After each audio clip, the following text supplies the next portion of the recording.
Hər vaxtınız xeyir. Bu dəfə Rusiyanın ən maraqlı şəhərlərindən biri olan Krasnoyarskdan salamlayıram sizi. Sibir bölgəsinin ürəyində yerləşən bu şəhər həm təbiəti, həm də sözsüz ki, güclü sənaye həyatı ilə tanınır. Bu şəhər uzun illərdir ki, müxtəlif xalqların bir arada yaşadığı xüsusi bir mədəniyyət mərkəzi də hesab olunur. Burada ezamiyyətdə idin və əminliklə deyə bilərəm ki, burada yaşayan azərbaycanlılar da öz zəhmətləri və birlikləri ilə seçilirlər. Şəhərdə Azərbaycan mətbəxini, musiqisini və ənənələrini yaşadan insanlar var və sözsüz ki, bu qürur verici istir. Bir sözlə Sibir soyuğunun içində belə azərbaycanlıların isti münasibəti insanı doğma mühitdə hiss etdirir. Bu həftənin əsas xəbərlərinə keçməzdən öncə isə qeyd edim ki, bu buraxılışda da ən vacib və gündəmdə olan xəbərləri diqqətinizə çatdıracağım. Sərhəd rejimi, miqrasiya məsələləri, yeni aviareyslər, iqtisadi və hüquqi yeniliklər haqqında ən operativ məlumatları vaxtında almaq istəyirsinizsə, həm mənim bu YouTube kanalıma, həm də ZM Novosti Azərbaycana Telegram kanalıma abunə ola bilərsiniz. Burada məlumatlar daha dolğun, daha operativ və rəsmi mənbələrə əsaslanır. Kanalların linki videonun aşağısında, yəni açıqlama hissəsində və ilk şərhdə yerləşdirilib. İndi isə xəbərlər. Yol saldığımız həftə Samur gömrük keçid məntəqəsində yük avtomobillərinin uzun növbəsi yaranmışdı. Belə ki, Azərbaycan-Rusiya sərhədində yerləşən Samur gömrük keçid məntəqəsində bir neçə gün davam edən sıxlıq səbəbindən yüzlərlə yük maşını sərhədi keçmək üçün kilometrlərlə uzanan növbədə gözləyiblər. Sürücülər sərhəd ərazisində ciddi çətinliklərlə üzləşdiklərini, gözləmə şəraitinin ağır olduğunu bildiriblər. Onların sözlərinə görə ərazidə yeməkxana, tualet və içməli su kimi əsas ehtiyaclar üçün şərait olmayıbdır. Bir çox sürücü gecəni avtomobildə və açıq havada keçirməyə məcbur qalıblar. Bildirilir ki, uzun müddətli gecikmələr daşınan yüklərin xarab olmasına və daşıyıcı şirkətlərin maddi zərərə uğramasına səbəb olubdur. Sürücülərdən biri qeyd edib ki, Qırmızı Körpü sərhəd keçid məntəqəsindən çıxdıqdan sonra təxminən bir həftədir yoldadır. Onun sözlərinə görə növbənin uzunluğu təxminən 20 kilometrə çatıbdır və sürücülər günlərlə ərazidə qalmağa məcbur olublar. Məsələ ilə bağlı Dövlət Gömrük Komitəsindən isə bildiriblər ki, Azərbaycan-Rusiya ilə sərhədində yerləşən Samur, Xanoba və Şirvanlı gömrük postlarında yük nəqliyyat vasitələrinin buraxılışı gündəlik iş rejimində davam etdirilir və qurumun açıqlamasına əsasən hazırki vəziyyətdə buraxılış prosesində hər hansısa sıxlıq və ya gecikmə qeydə alınmayıbdır. Rusiyanın Boloniya sistemindən çıxmasına baxmayaraq bu ölkənin ali məktəblərinin diplomları Azərbaycanda tanınmağa davam edəcəkdir. Bu barədə Təhsildə Keyfiyyət Təminatı Agentliyi məlumat veribdir. Bildirilir ki, xarici ölkələrdə əldə olunan ali təhsil sənədlərinin tanınması mövcud qaydalara uyğun şəkildə həyata keçirilir və Rusiyada tətbiq ediləcək yeni ali təhsil modeli çərçivəsində verilən diplomlar da həmin prosedurlar əsasında qiymətləndiriləcəkdir.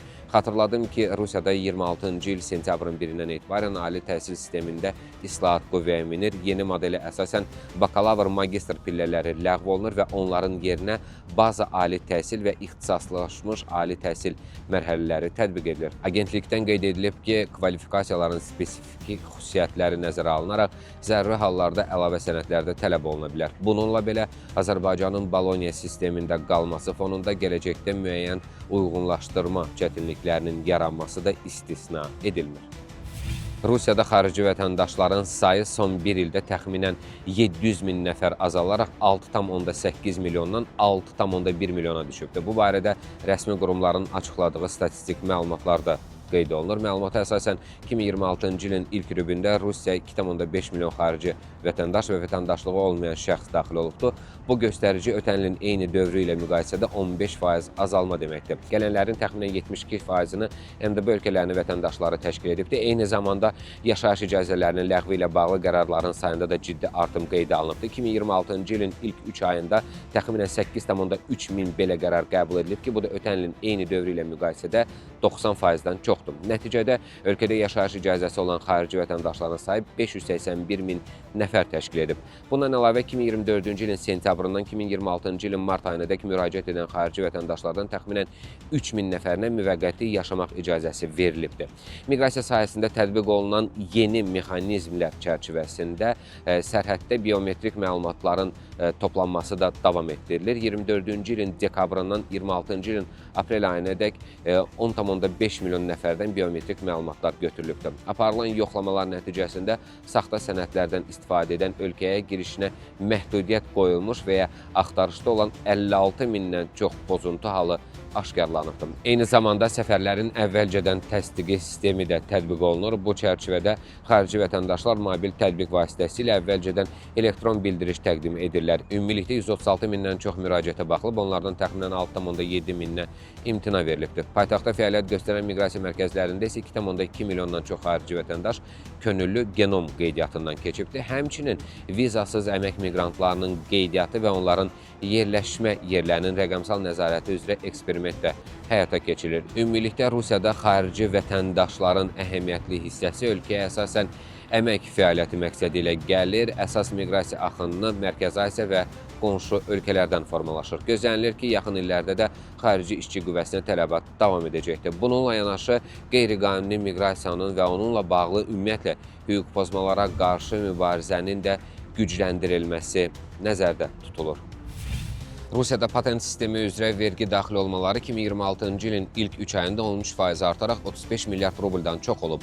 Bu barədə rəsmi statistik məlumatlarda bildirilir. Məlumata görə patent sistemi əsasında tətbiq olunan vergilərdən region büdcələrinə daxil olmalar 35 milyard rubldan artıq təşkil edib və ötən ilin eyni dövrü ilə müqayisədə sabit artım nümayiş etdiribdir. Eyni zamanda qeyd olunur ki, 26-cı il aprelin 1-nə olan vəziyyətə görə Rusiyaya vizasız qaydada gəlmiş xarici vətəndaşların 1,7 milyondan çoxunun qüvvədə olan əmək patenti mövcuddur. Mütəxəssislərin fikrincə, vergi daxil olmalarındakı artım patentlərin sayının çoxalması və xarici vətəndaşların əmək fəaliyyətinə nəzarətin gücləndirilməsi ilə bağlıdır.